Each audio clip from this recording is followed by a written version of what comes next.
ఓం శ్రీ పరమాత్మనే నమః. రావణుడు తన 5 సేనాపతులు అనుచరులు హనుమంతుని చేతిలో మరణించినట్లు తెలుసుకొని తన ఎదురుగా ఉన్న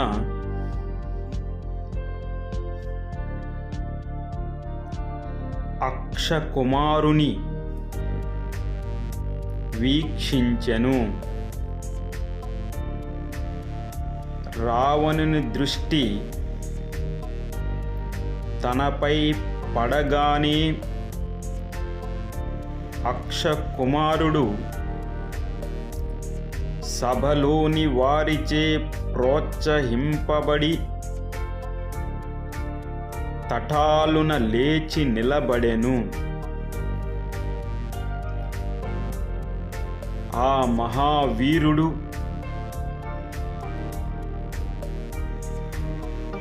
వానరోత్తముడైన హనుమంతునితో యుద్ధమునకు బయలుదేరెను. మనోవేగముతో పరిగెత్తగల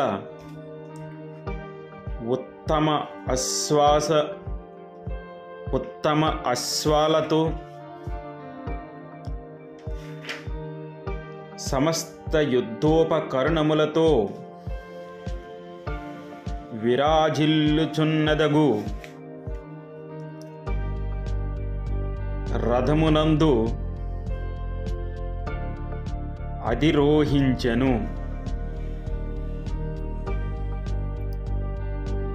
అక్షకుమారుడు తన తండ్రి ఆజ్ఞ మేరకు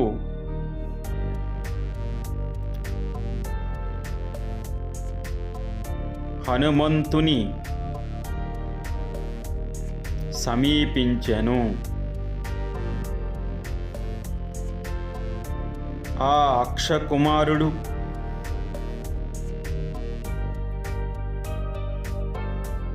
యుద్ధమున ఎదురులేని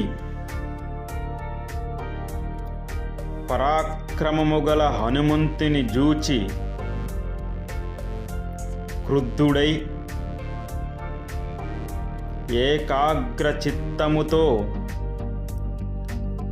వాడి అయిన బాణములను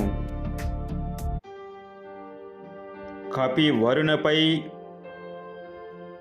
ప్రయోగించెను. హనుమంతుడు ఆ బాణములు చూచి ఇతనును అవలీలగా ఓడింపగలను అని తొనకని మనస్సుతో యుద్ధ సన్నద్ధుడయ్యెను.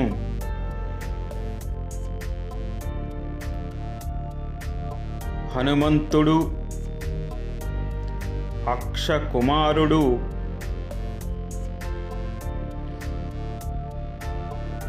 ఘోర యుద్ధమును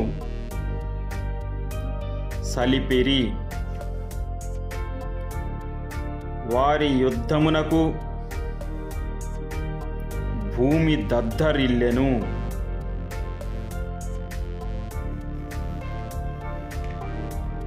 బాణములు ఎక్కుపెట్టుటలోను గురి తప్పకుండా ప్రయోగించుటలోను అక్షకుమారుడు ఆరితేరినవాడు. ఆ అక్షకుమారుడు బాణములతో హనుమంతుని తలపై కొట్టెను. హనుమంతుని తల నుండి రక్తధారలు స్రవించెను.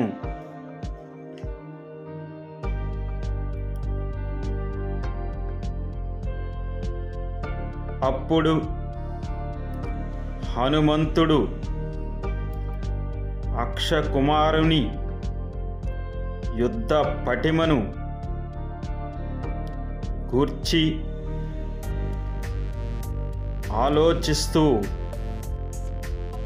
మిక్కిలి కోపోద్రిక్తుడై అతని బాణముల ధాటికి దొరకకుండా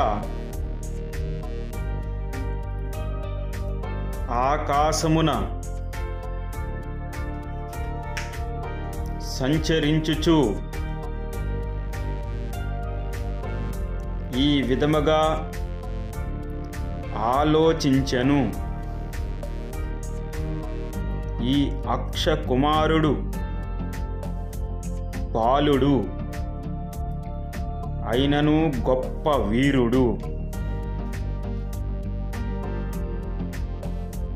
ఇతనిని చంప బుద్ధి కావడం లేదు. ఇతడు మహావీరుడు. కానీ ఇతనిని ఉపేక్షించిన నన్ను తప్పక ఓటమ పాలు చేయగలడు. ఉపేక్షించుట ఉచితము కాదు అని మరలా ఆ కపివరుడు అక్షకుమారుని వధించుటకే నిర్ణయించుకొనెను. హనుమంతుడు ఈ విధముగా ఆలోచించి వేగముగా ముందునకు సాగెను. మొదటగా అక్షకుమారుని రథము యొక్క 8 గుర్రములను అరచేతి దెబ్బలతో శత్రువుకు చిక్కకుండా ఆకాశమునందే చంపివేసి ఆ రథమును అరచేతితో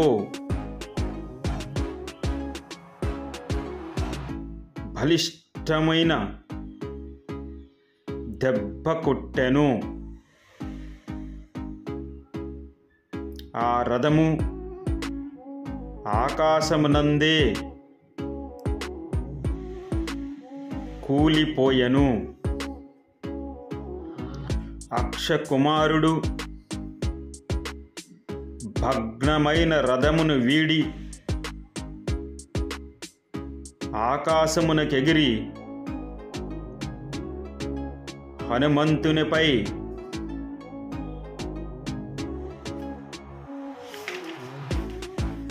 బాణములు ప్రయోగించుతూ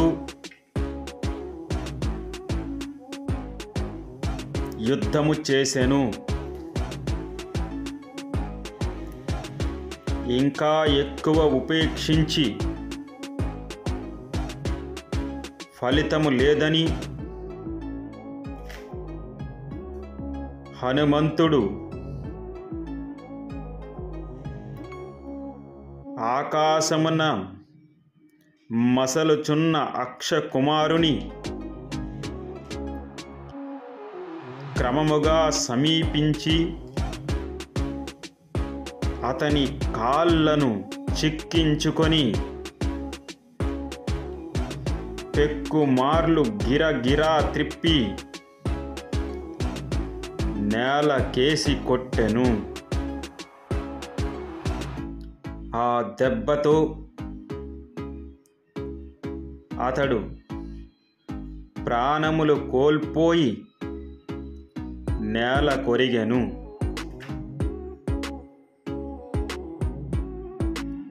ఈ విధముగా అక్షకుమారుని హతమార్చి మరలా ఆ వనద్వారము కడకేగి ప్రతి యోధులైన రాక్షసుల కొరకు ఆ కపివరుడు ఎదురుచూచుచుండెను. అక్షకుమారుడు నిహతుడై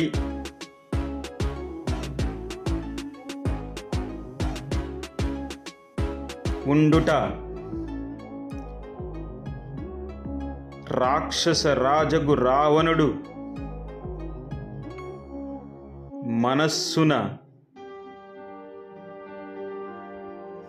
ఆందోళన పడుచు కుపితుడై తన కుమారుడగు ఇంద్రజిత్తును యుద్ధమునకు ఆదేశించెను. ఓ కుమారా, యుద్ధమున అన్ని విధములా నీవు నాతో సమానుడవు. బ్రహ్మదేవుని తపమునర్చి బ్రహ్మాస్త్రములు సంపాదించిన వాడవు. ఇంద్రాది దేవతలు కూడా అస్త్రబలమునందు నీ ముందు నిలువజాలరు. నీ తమ్ముడగు అక్షకుమారుడు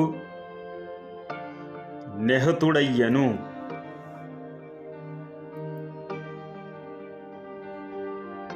ఆ వానరుడు పరాక్రమమును దృష్టిలో ఉంచుకొని నీ శక్తియుక్తులకు తగినట్లు విజృంభింపుము.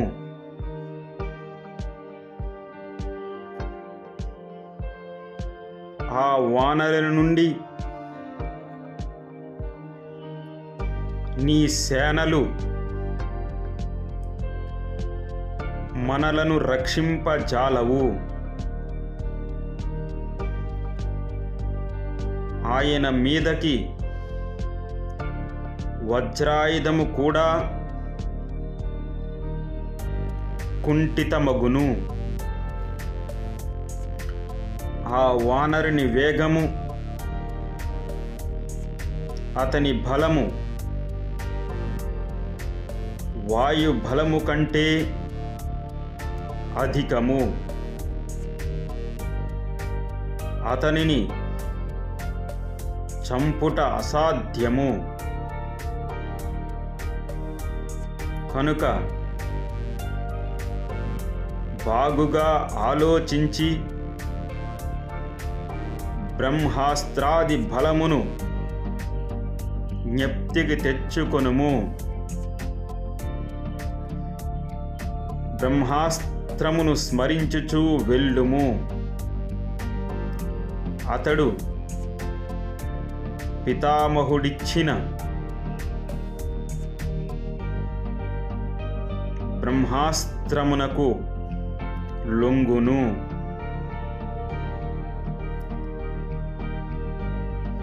బాలుడవైన నిన్ను యుద్ధమునకు పంపుట ఉచితముగా తోచుట లేదు. అయినను శాస్త్రధర్మమును అనుసరించి సమర్థులైన యోధులు ఉండగా రాజు స్వయముగా వెళ్ళుట ధర్మ విరుద్ధము.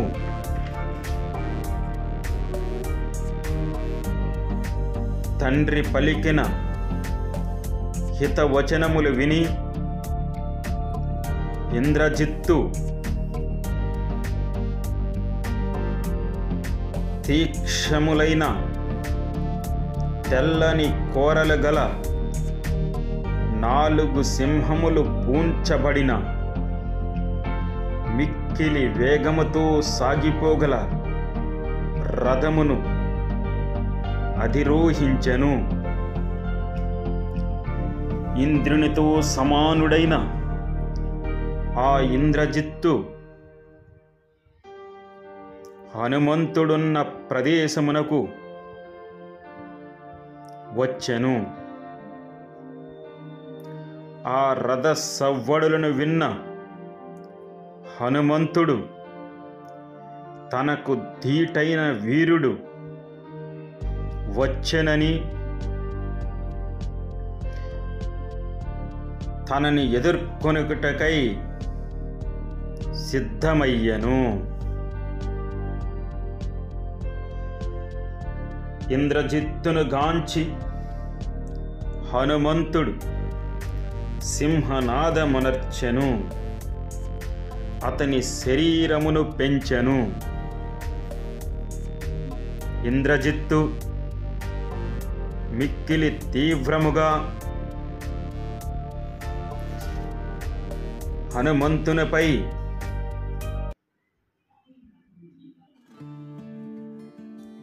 బాణములను ప్రయోగించుచు పోరు సల్పెను.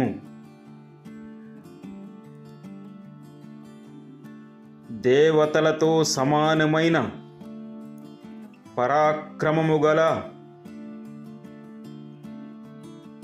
వారిద్దరు వీరులు ఒకరికి ఒకరు జయించుటకు అసాధ్యులుగా ఉండిరి. బాణములు సంధించి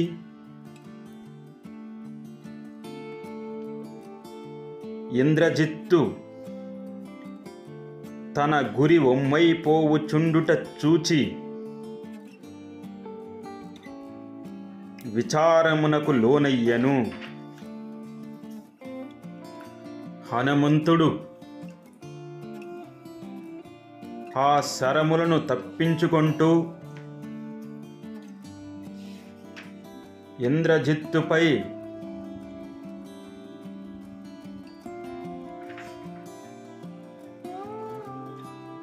అనేక రకములుగా యుద్ధము సలుపుచుండెను.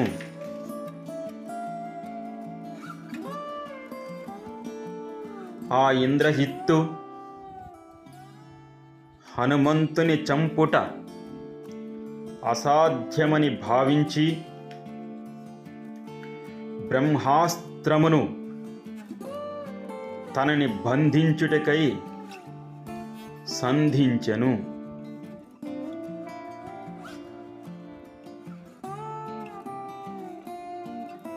హనుమంతుడు ఆ బ్రహ్మాస్త్రము నుండి తప్పించుకొనగల శక్తి ఉన్నను బ్రహ్మదేవుని ఆజ్ఞను శిరసావహించి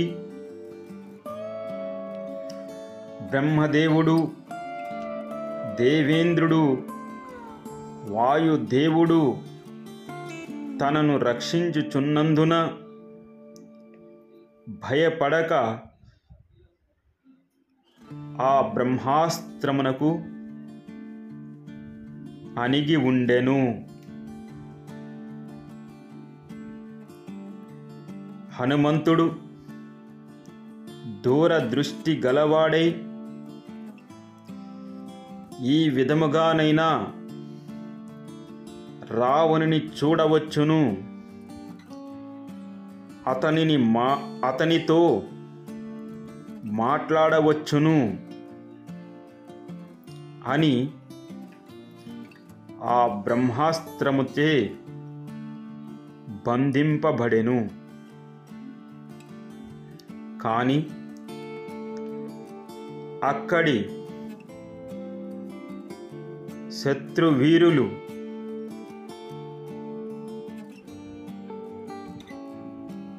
తనని అనేక రకాలుగా బాధించసాగిరి. తనకు అనేకములైన తాళ్లతో బంధించిరి. ఎప్పుడైతే తాళ్లతో బంధించిరో బ్రహ్మాస్త్రము తన బంధము నుండి విడిచిపెట్టెను. ఇంద్రజిత్తు ఇతర సాధనములచే బంధింపబడిన బ్రహ్మాస్త్రము తొలగిపోవును. ఈ రాక్షసులు తెలివి మాలిన పని చేసిరి. హనుమంతుడు బ్రహ్మాస్త్రము నుండి విముక్తుడైనాడు. అతను ఇప్పుడు విజృంభించిన తనని బంధించుట కష్టము అని అనుకొనెను. కానీ హనుమంతుడు బ్రహ్మాస్త్రము నుండి విడిపడిన రావణునితో మాట్లాడవలెనని ఆలోచించి క్రూరులైన రాక్షసులతో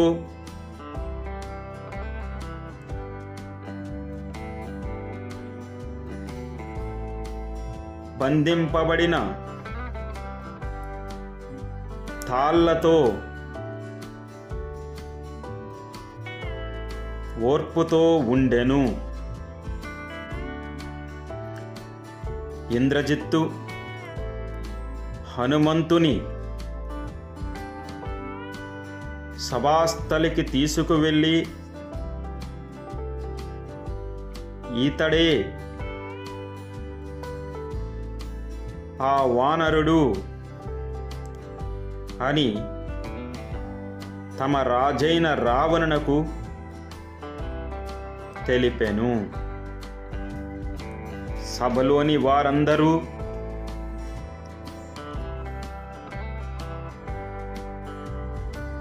మిక్కిలి ఆగ్రహముతో ఉండిరి. హనుమంతుడు రావణుని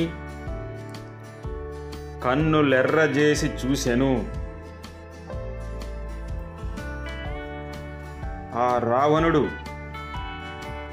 కాటుక కొండవలే, మందర పర్వతము వలె ఒప్పుచుండెను.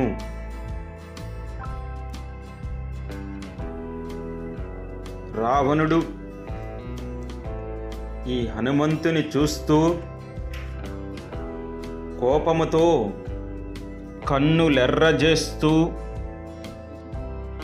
తన మంత్రి ముఖ్యుడైన ప్రహస్తుని వైపు చూచి గంభీరముగా, ఈ దుష్టుడు ఎచటి నుండి వచ్చెను, వీని రాకకు కారణమేమి,